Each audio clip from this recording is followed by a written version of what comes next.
So అర్థమైంది కదా. ఈ పాలసీ యొక్క ముఖ్య ఉద్దేశం ఏంటి అంటే భూమిపై ఉన్నటువంటి భారతదేశంలో ఉన్నటువంటి జోగ్రఫికల్ లొకేషన్స్ని శాటిలైట్స్తో, సో స్పేషియల్ శాటిలైట్స్తో లింకప్ చేయటము, దాని యొక్క కోఆర్డినేట్స్ని లింకప్ చేయటం, ఇది ఈ పాలసీ యొక్క objective.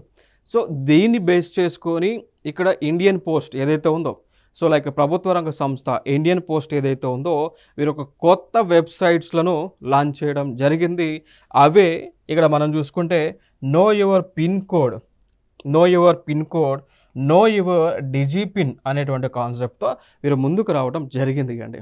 So know your pin code లేదా ఇంకొకటి నో యువర్ డిజిపిన్ అనేటువంటి ఒక వెబ్సైట్స్ని ఇండియన్ పోస్ట్ వాళ్ళు ఈ పాలసీని అనుసరించి లాంచ్ చేయడం జరిగింది. ఇక్కడ వరకు క్లియర్.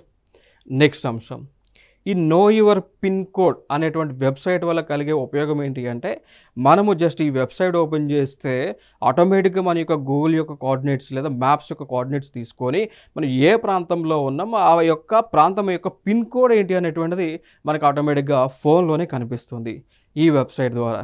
ఓకే, సో అంటే మనకి పిన్ కోడ్ మనం ఎక్కడికి కూడా పోయి సెర్చ్ చేయాల్సిన అవసరం లేదు. జస్ట్ ఫోన్లోనే వెబ్సైట్ ఓపెన్ చేస్తే ఆటోమేటిక్గా మనం ఉన్నటువంటి కోఆర్డినేట్స్ని యాక్సెస్ తీసుకొని దానిని ఉపయోగించుకొని మనం ఏ పిన్ కోడ్ జోన్లో ఉన్నాం, మనం ఏ పిన్ కోడ్ పరిధిలోకి వస్తాము అనేటువంటిది చెప్పేస్తుంది. ఓకే, ఇంకొక అంశం ఇక్కడ నో యువర్ డిజిపిన్ అంటాం. సో ఇది ఇప్పుడు యూనిక్గా లేదా ప్రస్తుతం తీసుకొచ్చినటువంటి కొత్త టెక్నాలజీ అండి. సో దీని ద్వారా ఏంటి అంటే ఈ వెబ్సైట్ ఓపెన్ చేయడంలోనే మనకి ఈ విధంగా ఆల్ఫాన్యూమరిక్లో ఈ విధంగా డిస్ప్లే అయిపోతూ ఉంది. సో ఇది ఏంటి అంటే ఇది యూనిక్ నెంబర్ అనమాట.